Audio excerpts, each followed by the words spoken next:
Hello, everyone. My name is Tanya D'Souza-Kalora, and I'm based in Gowling WLG's Toronto office. On behalf of Gowling WLG's Unauthorized Goods and Brand Enforcement Group, welcome to the third and final in our autumn webinar series.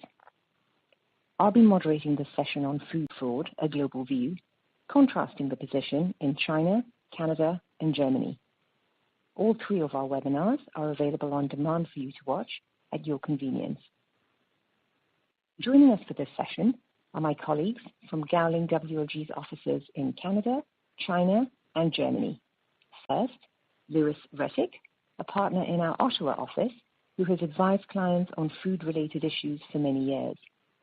Then, we have Jamie Rowlands, a partner in our Guangzhou office who specializes in IP enforcement. And finally, Manuela Finger, a partner who heads up our Munich office and specializes in IP, IT, and commercial law. During this session, we'll be considering what food fraud is, the products commonly targeted across the different jurisdictions, how food fraud may be detected and investigated, the enforcement options available and remedies, and finally, some takeaways for rights holders. Food fraud is a growing problem, and industry experts recently estimated that food fraud costs the global food industry around $30 to $40 billion annually. To put that in context, this is around 4 times the estimated trade in illegal firearms at roughly $8.5 billion a year, and roughly a quarter of the estimated annual trade in cocaine and opiates at roughly $150 billion. Why is food fraud growing? Contributing factors include the enduring consumer demand for branded goods at bargain prices. Food and beverage products at all levels are now being faked, including everyday items such as orange juice and tomato juice, partly because consumers simply wouldn't expect such items to be faked, and partly because, even though the profit per unit may be low, overall sale volumes are far greater than for premium products, meaning higher overall profits. Another factor is the minimal outlay required to get products to market anywhere in the world, aided by the popularity of online purchasing being extended to food items. Online sales effectively insulate traders from scrutiny, which comes with having physical premises. Then, there's the multi-layered, multi-country nature of the food business, which renders it vulnerable to intervention at the sourcing, production, processing, and transportation stages. Today, shrimp caught in Australia will likely be sent somewhere in Asia to be peeled before being re-imported for sale to Australian consumers. And finally, the international scale and complexity of the food industry, which is now a very lucrative business, makes it more vulnerable to organized criminals, especially as the penalties for counterfeiting are currently far more lenient than for, say, drug trafficking. The Italian mafia has been implicated in the distribution of fake olive oil and premium cheese, and in Central America, drug cartels have been buying low-grade food ingredients and relabeling them for sale as premium product equivalents. So, for purposes of our discussion, what is food fraud? What are its ingredients?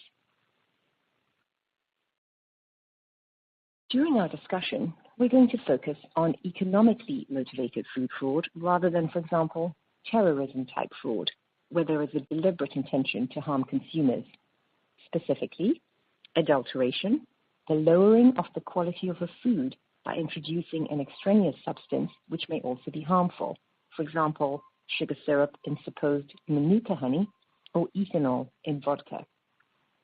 Substitution, replacing all or some of an ingredient with a cheaper item, for example, horse meat for beef or ocean perch for red snapper. Diversion, using a foodstuff or other substance for an unintended purpose, for example, animals unfit for human consumption entering human food channels, or the redating of a food beyond its use-by date. And finally, misrepresentation or false claims, which involve the selling of a product as something it isn't in terms of either its origin, quality, or characteristics. For example, an ordinary hard cheese as Parmigiano Reggiano cheese, In the majority of food fraud cases, the adulterant is neither readily identifiable nor a food hazard, as this would defeat the fraudster's aim. Moving on to Canada and commonly targeted products, Lewis, what sort of food fraud do we see in Canada? Well, in Canada, much of the food fraud revolves around false and misleading representations. So, for example, country of origin claims is a major issue in Canada. As many people know, Canada is a cold climate, and many of our fruits and vegetables are imported from other countries. And certain countries have higher value to Canadian consumers than other countries. So, for example, we'll see foreign fruit, vegetables, fish, and meat labeled as products of Canada or other high-value countries, possibly instead of the actual countries of origin. The other issue that comes up a lot are substituted products. So this is the substitution of lower value products for higher value products, such as meat or fish. For example, we sometimes see tilapia labeled as red snapper, or chicken parts as turkey parts, as well as extra virgin olive oils containing other vegetable oils or lesser quality olive oils. Other examples include false organic product labeling, where a product is labeled as organic when it's not. And recently there was a major case involving false kosher claims, where kosher labels were placed on non-kosher cheeses and sold at the far higher market price that kosher food gets. Thank you, Lewis. Jamie, how does this compare to China? Essentially, in China, pretty much all food is at risk of fraud. It's absolutely everywhere, and it's across all food groups without restrictions. I'm going to just give a flavor of some examples that are very well known on the China market. And I'm going to start with the most infamous scandal, which relates to adulteration in the dairy products sector, and it revolves around infant milk powder. And this scandal really led to the government tightening up legislation very, very strongly, and indeed the surrounding enforcement as well. And the scandal involves some of China's biggest milk producers who were lacing the powder with a substance called melamine. And this led to a very significant number of sick children. Estimates put the figure at around 300,000. Some of those very seriously ill, and there were some reported deaths. So that was a really big moment in China food fraud. And as I say, it did lead to a tightening of regulations and enforcement. I'm going to touch on that later on in this webinar. A second example relates to cooking oils. This is an example of diversion and involves the gutter oil scandal. And this is where old and discarded oil was reused using very simple and basic processing techniques, and then was resold mainly into the restaurant trade. And again, given the way that the product had been treated, it led to a lot of issues and a lot of illness. And in fact, new regulations were set up and established in 2012 as a direct result of the gutter oil scandal, with a maximum penalty of death for some of the processors and sellers of these substances. A third example is around agricultural products, and it was mentioned earlier, resulting or in relation to the use of expired foodstuffs.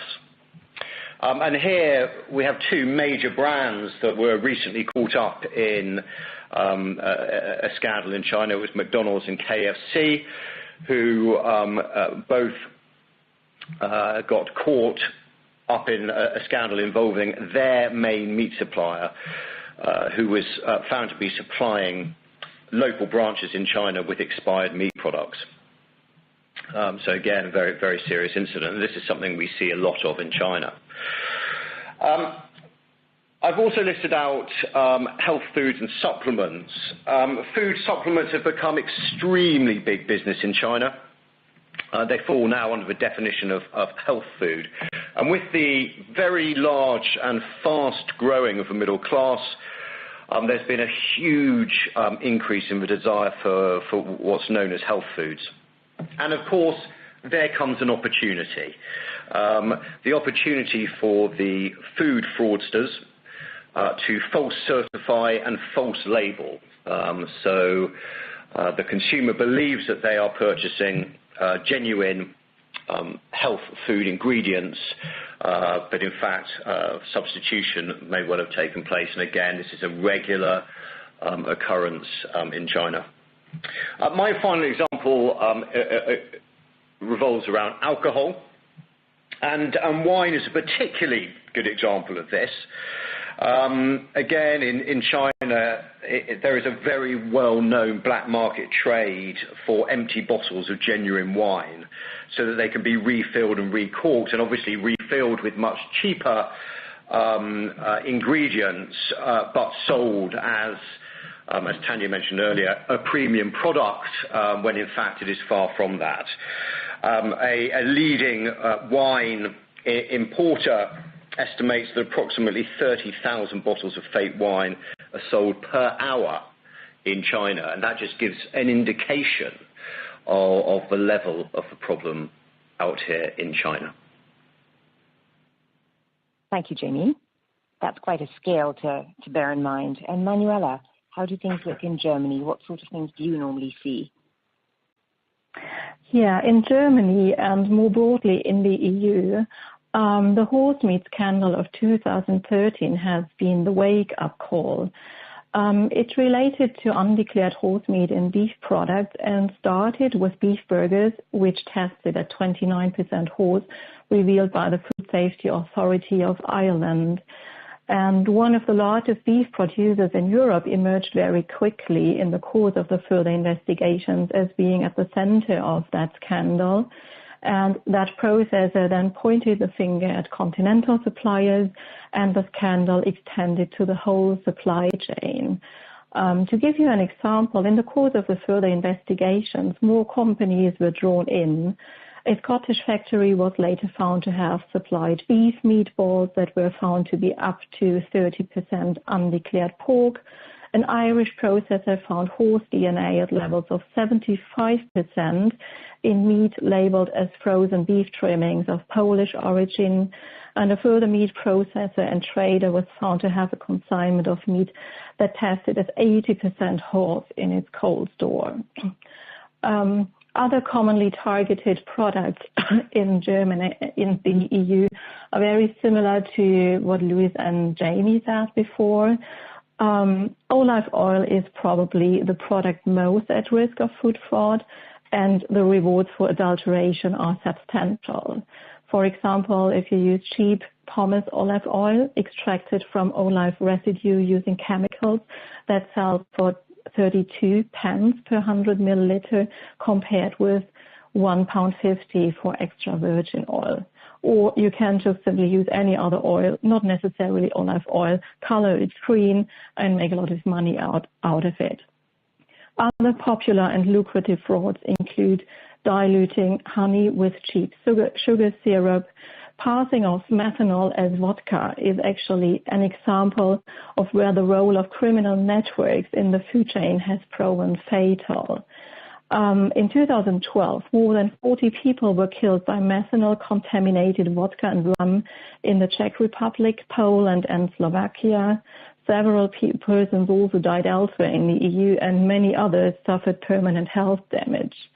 The UK Trading Standards Department have warned that there has been a 5-fold increase in seizures of counterfeit alcohol since 2009, and fakes have been found to contain a whole range of dangerous contaminants, including isopropanol, methanol, and chloroform.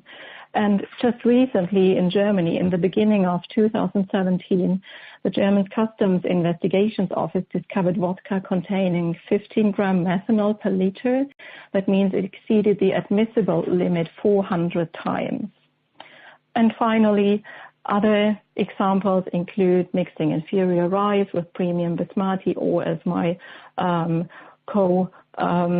presenters already said, switching cheap fish with expensive alternatives. Thank you, Manuela. Well, as we've heard, food fraud now extends across a very broad range of goods. It's also worrying that the actual incidence of food fraud is likely far higher than current statistics suggest. Why might this be? Well, first, consumers are often unaware they've bought a substandard food and so seldom report offences. Secondly, food fraud, especially substitution, often has no immediate health impact, thus often escaping detection. And finally, in some cases, food companies that suspect they've been a victim of food fraud may be reluctant to report the incident externally for fear of damaging their reputations. So what can and should a food company do to try and tackle the issue? Keep in mind that in addition to the investigation and detection option within a jurisdiction, the food company also needs to be cognizant of the vulnerability of the food industry to the vagaries of climate events internationally, as such an event across the other side of the world could well impact the local market. So, Jamie, how do you suggest one go about detection and investigation in China? Well, Tanya, as you rightly have just mentioned, this is it's a difficult area, and I'd say no more so than in China. As I mentioned a moment ago, food fraud is endemic in China, and really it does occur with regularity at all stages in the supply chain. So, you start with production, you have issues around particular pesticides being used in the growth stage. You turn to manufacturing, we see the use of cheap alternative ingredients. At the transport stage, you may get involved with dirty storage or falsifying records. And then, of course, you turn to the sort of final frontier, being the consumer-facing stage. And there again, you have the opportunity for false labeling, to sell products that are out of date, and gutter oil being a good example of that. So you've got all these issues, and then compounded, I think, in China by the fact and just the very nature of the market itself. And one of the biggest issues in China is just the size of China to be able to monitor and enforce. So one example of that would be limited prevention measures. Food fraud requires technology effectively to try to beat the fraudsters. But the reality is that the food fraudsters are always going to try to be one step ahead. And it takes a huge amount of investment and time to adapt clinical detection to the array of new materials being used to purposefully contaminate food. And there lies an issue. Volume of production is another problem, and that it really is China-specific. We've got 1.3 billion people living in China, and of course that becomes a huge issue when it comes to monitoring and as a company to kind of investigate. Food production in China is growing at a rate which is really quite staggering. And China is now the world's largest food producer, or at least one of the largest food producers for many staple products. So, for example, pork, chicken, fish, milk, eggs, rice, wheat, fruit, vegetables, corn, and of course tea. And all those products can and will have been tampered with at some point. And therefore the size of the problem is really staggering. Add to that, China has an extremely fragmented food industry. Whilst there are a number of large-scale farms, very large-scale manufacturers, and indeed suppliers, in reality, by far the largest majority of the food industry in China revolves around very small-scale businesses, so local farms, small manufacturers, and relatively small suppliers. And of course, this again leads to a challenging landscape to monitor and, importantly, to regulate those players. And finally, for the problems of the investigation and such, it's the competitiveness of the market. The China food market is extremely competitive, and inevitably this competitiveness gives an opportunity for food fraudsters on the basis that cost is a key issue. And therefore, at all levels of supply, this cost driver does allow food fraudsters to get involved.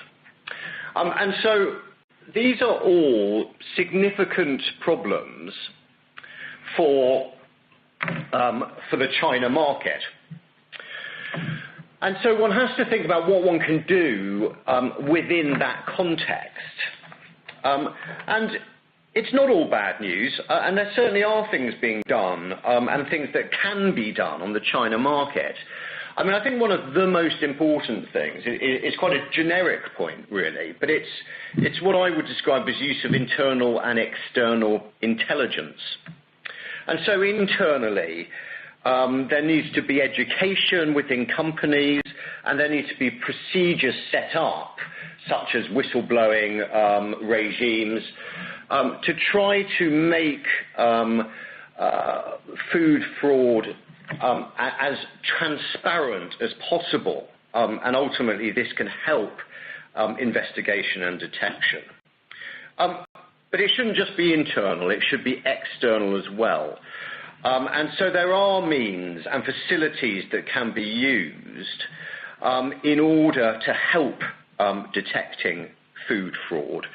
And that should very much be established as part of companies' policies in order to aid the investigation. And one very interesting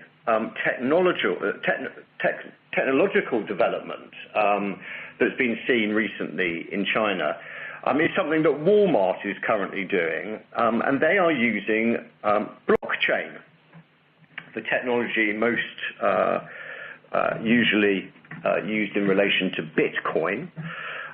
But Walmart are using this technology to track its pork through the entire supply chain within China. And this allows and provides Walmart with the ability to check the origins of particular pork products in a matter of seconds. So that's great control for the supply chain, but it has another very useful attribute as well. And that is, if there's ever a call for a recall because there has been some contamination, the technology allows the recall to happen very quickly in real time, and that can be a real benefit from a PR perspective, as well as just ensuring the products are off the market. Interestingly, Alibaba, owner of the largest e-commerce platforms out here in China, there is talk around this company also introducing blockchain technologies to help with monitoring its food production and supply on its e-commerce platforms. Another positive and an attribute that is going to be useful in the detection of food fraud is there's been a very significant increase in funding in order to set up and work with companies to control and enforce food fraud. So there really is a drive from the Chinese government to try to tackle this problem. And investment is going to be really beneficial in this area. It's still a little bit needle in the haystack at the moment, but there really are some positive signs that this investment is actually leading to positive outcomes. And finally, from a China perspective, in relation to investigation and detection, there are increased projects being established in China that allows consumers to test food to ascertain whether it contains any illegal food additives or similar. And there have been a number of programs around this in 2017. And again, this demonstrates a drive from the government in order to really try to tackle food fraud. And these test systems have been seen as a really positive start in order to aid consumers try to get to the bottom of food fraud in China. Oh, thank you, Jamie. It's while there is, as you say, a huge problem with scale in China, it's heartening to hear about the various methods available and intriguing to hear about the use of blockchain within the industry. Lewis, what's the position for us in Canada? So from a Canadian perspective, detection is often picked up through competitor and consumer complaints. This places a great responsibility on brand owners to monitor what is going on in the market, as that really is a key way to get regulators to look at particular issues. Another area that there's significant detection in Canada is, frankly, at the border. So Canada has only one land border, but it's also the world's largest undefended border, and that is between the United States and Canada. And a lot of the sources of products may flow over the U.S. border, even if that's not the starting jurisdiction. In terms of authority or investigative authority, Canada, being a federation, has a very complex web of regulators that may or may not be involved in a particular situation, and there seems to be a lot of overlapping authorities.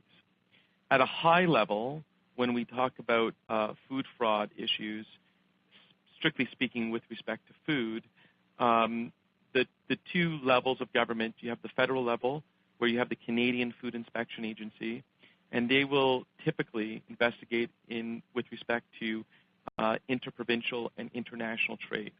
I want to be clear about typically, because that's not a universal statement. Likewise, at the provincial level, you have provincial authorities, specifically provincial food authorities across the country. For example, we often use the acronyms, but in Quebec we have MAPAC, and in Ontario we have OMAFRA.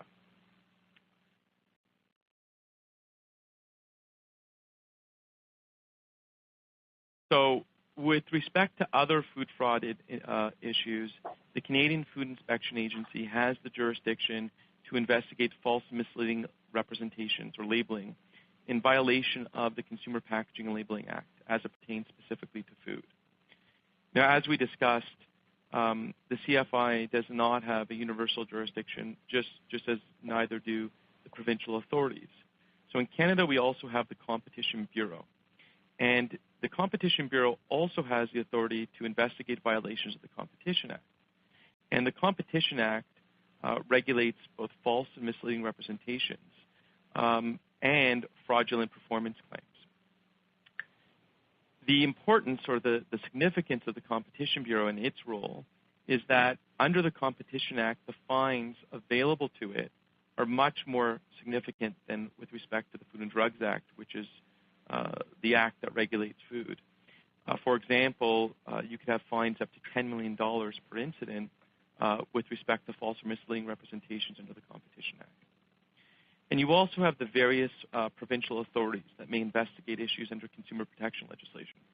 So we talked about the specific food-related authorities, such as MAPAC and OMAFRA, but we also have separate from that, consumer protection authorities. And the consumer protection authorities, which go under various names across the country, have the ability under provincial law to investigate false performance claims, false and misleading representations. Thank you, Lewis. Manuela, what's the position with respect to detection and investigation in Germany and maybe more broadly in the EU? Yeah, thank you, Tanya. I would like to focus on the means that a company has to identify and prevent food fraud. It means the ingredients we need. And Jamie already touched upon a couple of these. So in terms of chemistry and relating to food safety, there are various lab-based and in-situ solutions for the detection of adulterants. And the analytical techniques include, for example, sensory, physicochemical, DNA-based, chromatographic, and spectroscopic methods. Then we need forensics. We need to investigate the criminological characteristics of food fraud. We need horizon scans and intelligence gathering and implementing whistleblowing schemes for the internal detection of food fraud may be helpful as well. And then in terms of management, companies need to do a vulnerability assessment. I will come to that later in this webinar. And following that assessment, implement a proper risk management scheme. Thank you, Manuela. So staying with Germany, the next thing for us to consider is what the enforcement options are and whether or not the local authorities have the appetite to assist. So having identified an instance of food fraud in Germany, what should a food company do? How should they proceed there, Manuela? Well, so where IP infringement is involved, this is possibly the most straightforward case, as that can easily be detected by customs. There is customs action predominantly under the product piracy regulations, and companies are advised to file respective applications for custom action. But in some cases, you may need a national application as well. For example, when it comes to intra-community trade, which is not covered by the EU product piracy regulation. Customs action is really helpful to detect and stop products from the outset, and there is definitely an appetite of customs authorities to assist. What you should do in this respect is working closely with customs and educate them with regard to typical counterfeits, how to identify them, maybe communicate known infringers, etc. What you should not do, according to our experience, is to annoy customs by frequently releasing infringing goods for no specific reason. If in a certain case you have to release infringing goods, it is really crucial to explain the reason to customs, because otherwise, although it's not really legal, they might be less keen to assist in the future. That's at least our experience. Apart from customs action, IP infringement can also be enforced by civil law infringement action. IP infringement also constitutes a criminal offense. And if we look at the regulatory side, there is a really complex food regulation in place, which also covers protection against deception and other cases.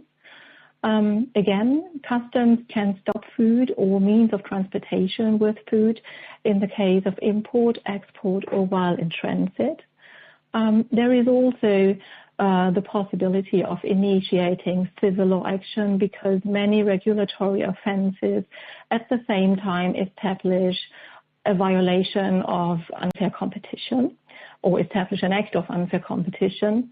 And finally, again, regulatory offences also constitute a criminal offence and can be punished with a fine or with prison up to 3 years, or in severe cases of up to 5 years.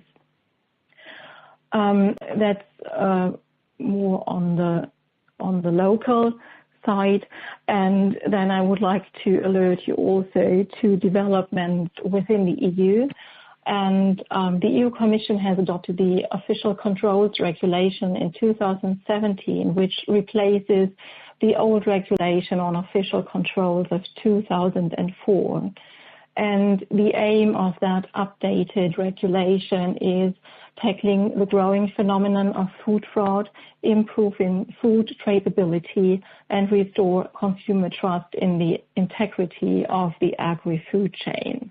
It provides for more independent inspections, and a single EU-wide framework will apply to official controls along the whole food chain at all stages of production, processing, and distribution. The new official controls regulation entered into force in April this year, and the new rules will apply from December 2019. Thank you, Manuela. Jamie, how does that compare to the enforcement landscape in China? Yeah, thanks, Tanya. In some ways, what Manuela has just gone through is indicative of what happens on the China market as well. I'm going to start briefly with intellectual property enforcement and the possibilities of using such remedies in China, particularly in relation to counterfeit goods. And I think this is a fundamentally important point when you're talking about China. If one wants to enforce in China, it's absolutely possible to do so, but one must register IP rights. Whilst it is possible to enforce non-registered rights in China via, for example, the Anti-Unfair Competition Act, it is more challenging given the high evidence requirements. Registered rights are easier to enforce. I think the other thing to remember when it comes to IP infringement and enforcement in China is that China is a first-to-file country, and therefore it's, again, fundamentally important for those that intend to do business in China or doing business in China that they register their rights, they register that trademark, the all-important trademark for when we're talking about counterfeit products, and one registered that as early as possible. Armed with registered rights, companies can enforce via civil courts in China. I think it's worth pointing out and noting as well that the IP landscape in China has much improved in recent years. There are still challenges, but the reality is that specialist IP courts have been set up in jurisdictions such as Shanghai, Beijing and Guangzhou. They've been now set up for a number of years. And actually earlier this year, in 2017, some additional IP, specialist IP courts have also been set up in some other jurisdictions away from the east coast of China. And that's a really positive development for particularly foreign companies wanting to enforce in China. Jurisdiction is important here. Before any action is started for counterfeit goods, it's really important that local advice is sought to try to get yourself in the best possible court for the right of action that you are intending to enforce. Just some general points about IP litigation in China. Damages are generally not particularly high. Often it will fall to what's known as statutory damages because it's very difficult to prove loss of profits or an account of profits in China.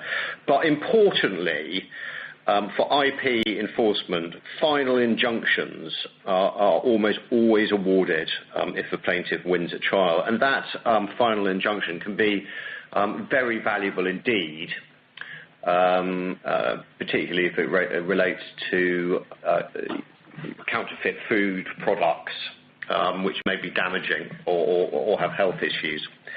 So from an IPR perspective, your options are you can either go through the civil courts, so individual companies can sue each other with the result of some form of damages and usually a final injunction. In addition to that, we have what's known as administrative actions in China for counterfeit products and therefore using trademarks.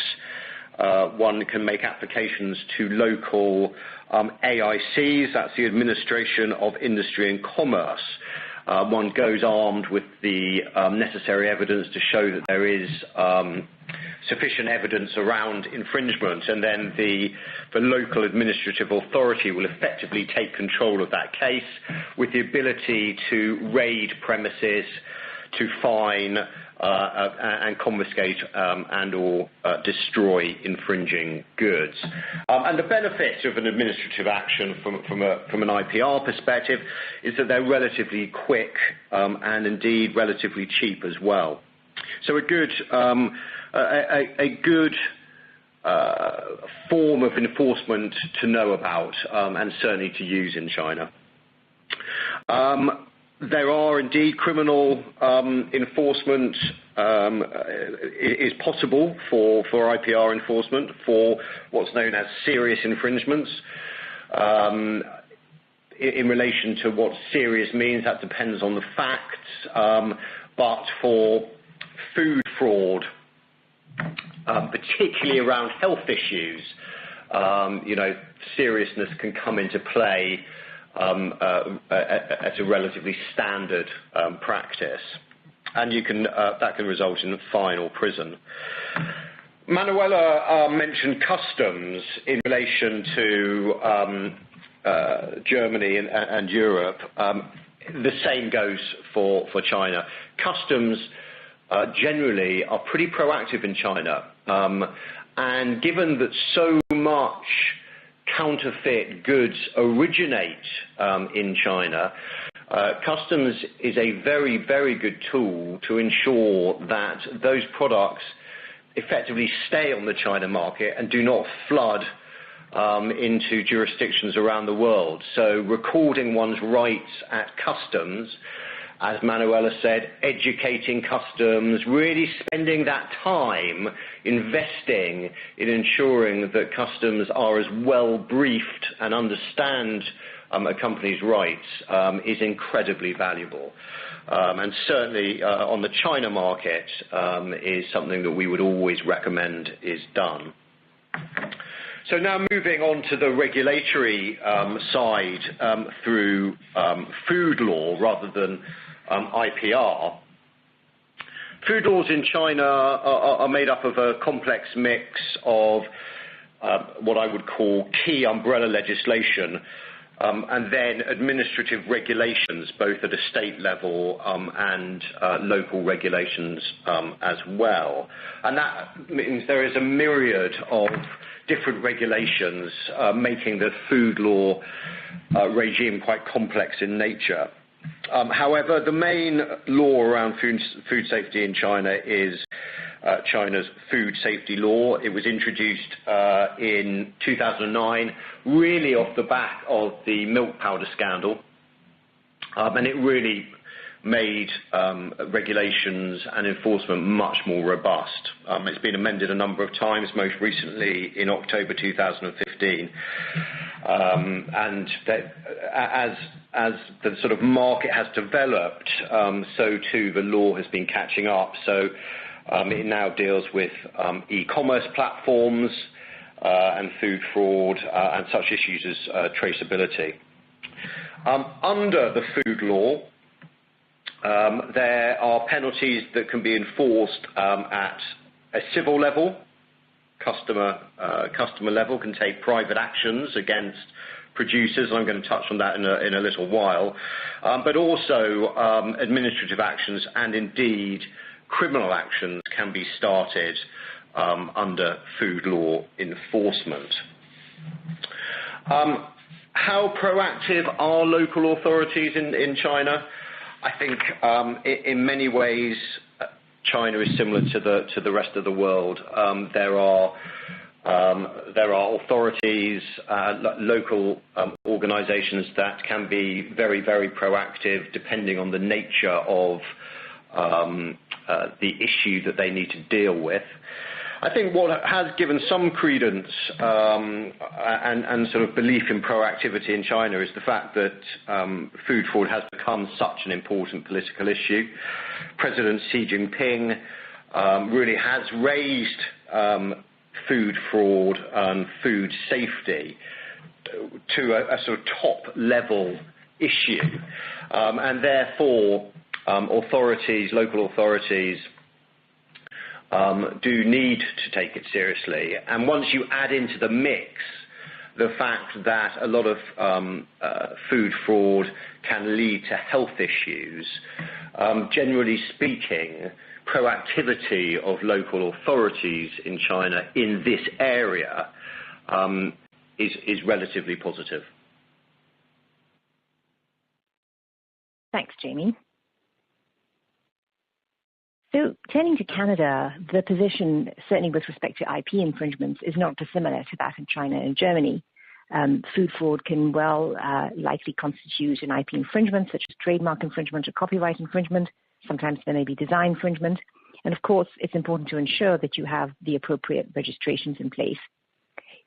It should be noted that copyright is registrable in China. This can be done relatively cheaply and quickly, and registration of copyright certainly eases enforcement. In adulteration and substitution cases, which will often be a case of pure counterfeiting, where the identical mark is used for identical goods, the enforcement options in Canada, again, are broadly similar to those in China and Germany. Where trademark and copyright infringement also amount to a criminal offense, there's the option of enforcement via that route. However, as with most other jurisdictions, the local police don't often have an appetite for IP infringement cases, these rating well below other more violent crimes. If one's trying to bring a matter to the attention of the RCMP in Canada, they're much more likely to take it up if you present them with a complete package supporting all aspects of a case. And if you can show consumer health implications, then it may well be easier to get their buy-in. As Jamie and Manuela have mentioned, there's certainly an increase in consumer awareness, and I think as that starts to gather some momentum, we're likely to see an increasing appetite on the part of the authorities to take action and to be seen to be taking action. Canada does have a customs recordal system, although largely due to inadequate resourcing at present, it's far less efficient than the systems in China and across the EU, including Germany. Also, unlike the EU, where one can rely on a simplified procedure to get goods destroyed, in the absence of an objection from the importer, in Canada, one needs to file a civil action to obtain destruction, in addition to a rights holder also being liable for substantial storage fees over the course of a case. Canada Customs recently introduced a dedicated dangerous goods hotline, allowing one to report potential shipments coming into the country. However, because one needs to provide customs with pretty specific information on a suspicious shipment, such intelligence is rarely available, and as yet, this hotline is unlikely to be of much additional use. Lewis, what's the enforcement position regarding regulatory type offences in Canada? So from a regulatory perspective, the enforcement options are much more limited. The consumers or competitors complaining can make a complaint with the applicable regulatory authority. But once a complaint is filed, they play very little role in the process or prioritization of that enforcement. They may be called upon as witnesses depending on the situation or for additional information, but they don't play a role in the actual enforcement process. There's no private right of action from a regulatory perspective. So there's a lot of work that goes into the strategizing of how a complaint is filed. Obviously, if a safety concern can be isolated in the complaint, it increases the chance that the complaint will be prioritized by the regulator. Thank you, Lewis. So, having identified the enforcement options, what sort of remedies would be available to a food company or rights holder in these kind of instances? Manuela, can you start us off with the position in Germany? Yes. The most important remedy is obviously injunctive relief, and in particular, the preliminary injunction. So the preliminary injunction is the super weapon.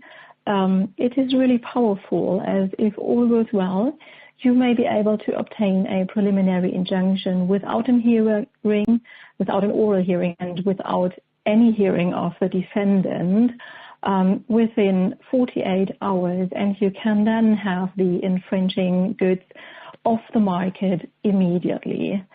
The court conducts a full assessment of the evidence. So it is not just a preliminary assessment, but a full-blown assessment. And as such, the preliminary injunction is really robust.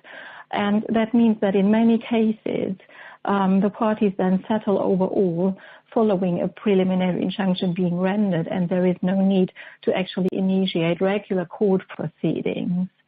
A certain downside might be that all evidence must be present, so you can't have witnesses or the like, and the court must be able to decide based on that present evidence. So in many cases, it's more suited for straightforward cases, in particular IP infringement, in particular trademarks or designs, which can be, well, very easily identified and assessed. Apart from the injunctive relief, further remedies include claims for disclosure of information and damages, destruction of the infringing goods, recall of products, publication of the judgment may be quite helpful in some cases. And then, as I said before, so most of the regulatory offenses also establish an act of unfair competition, and or as such, consumer organizations and other organizations may have standing and can take action as well. Thank you, Manuela. Jamie, how does this compare with China? Well, again, China it does bear many similarities to that of Germany. I suppose one difference that is just worth highlighting is in Germany, Manuela highlighted the importance of the preliminary injunction. And I certainly agree with that. In China, preliminary injunctions are quite difficult to come by. And so, although they are in theory possible, and from an IP perspective for trademark infringement, probably more common than any other right. But really, in China, it's about the final injunction. That's where the value comes from a Chinese perspective. I'm going to focus just a few minutes on the sort of regulatory enforcement side. I briefly covered IP enforcement in my last set of slides. So I have listed out some of the remedies available under the food safety laws in China.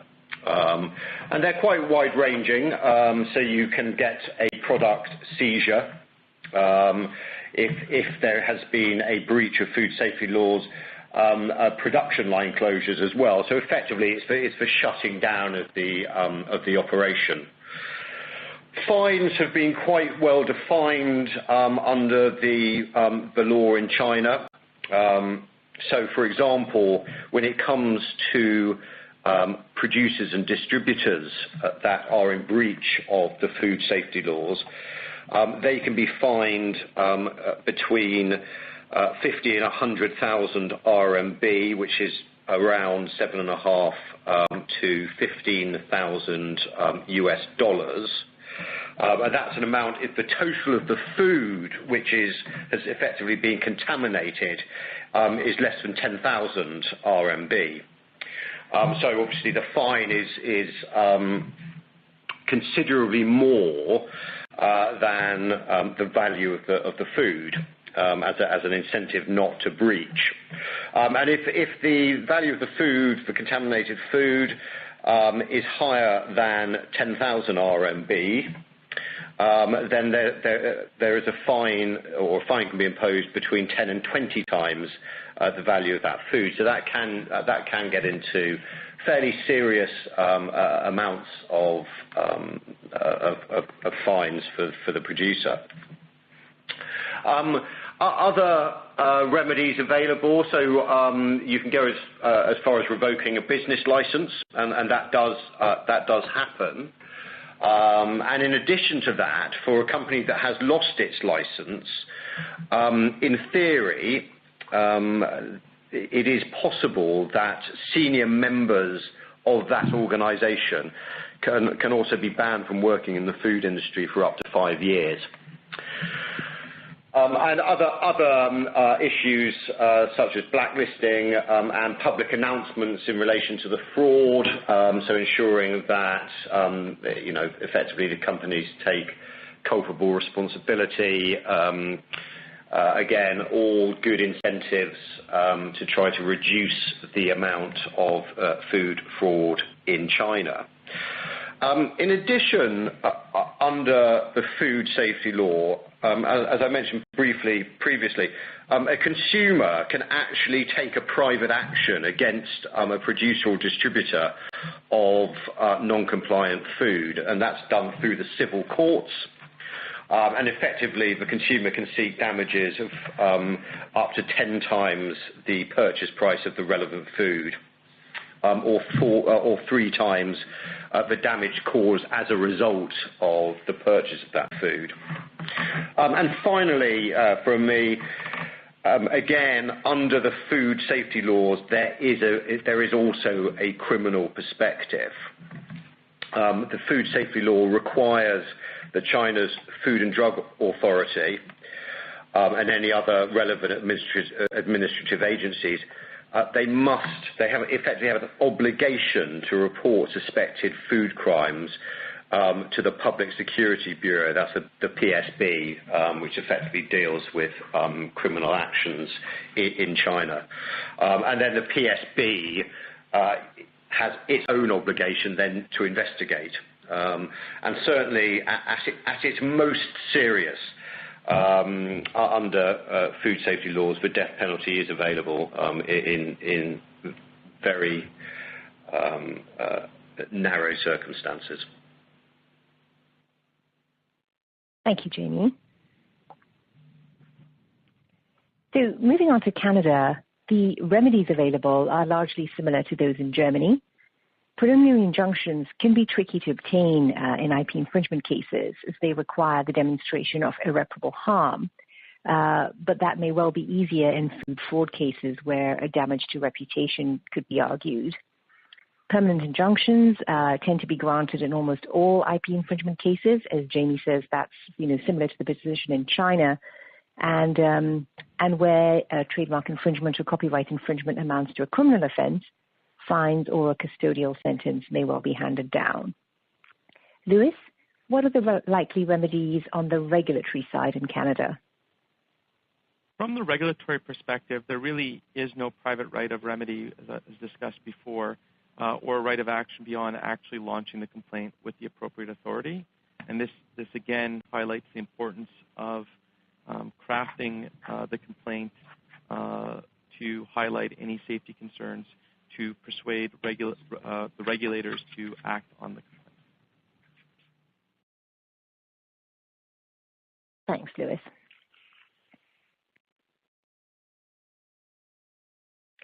So it's clear then from what you've heard from our various speakers that the threat of food fraud occurs throughout the food system, at the production stage, maybe by way of adulteration or substitution, at the retail stage where there may be misrepresentation, and at the disposal stage when diversion or repurposing may occur.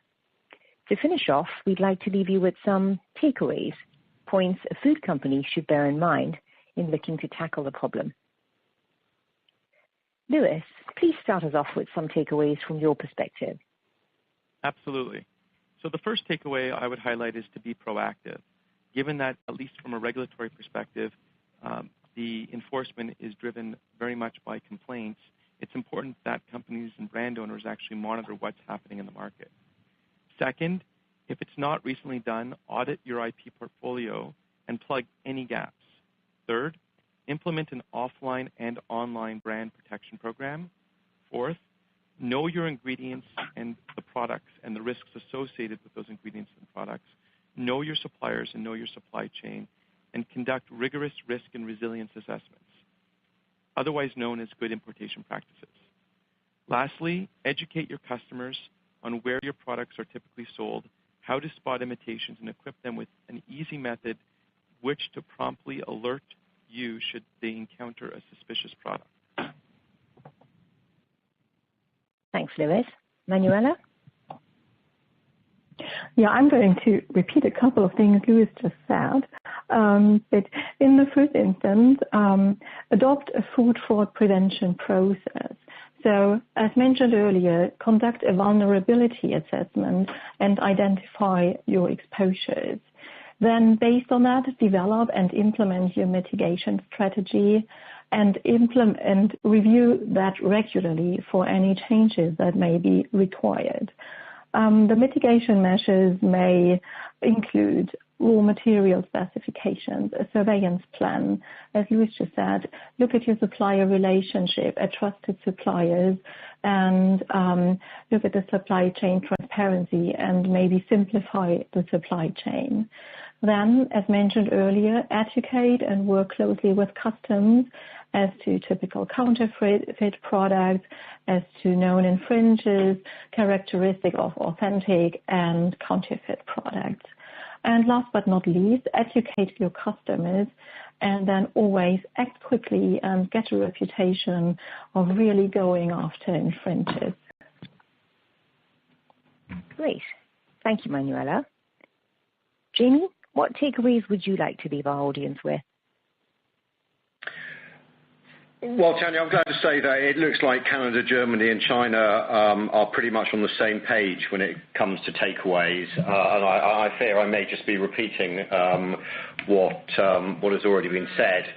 But I think from a China perspective, registering intellectual property rights is critical.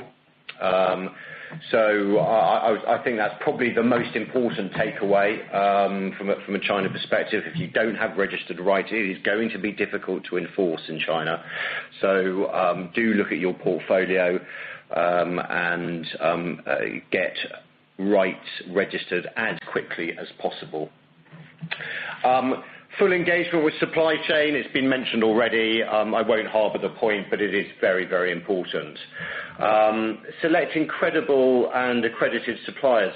Again, it's been mentioned before. I mean, in China, we have the Hazard Analysis and Critical Control Point, HACCP, which is a certified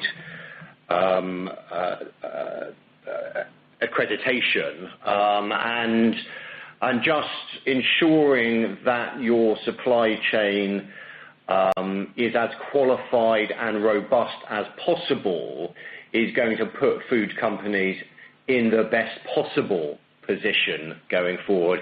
It's not going to be the magic wand for everything, but it's certainly a proactive and positive start. And then training staff and key suppliers. Again, it's been said before. And finally, really is a technology point.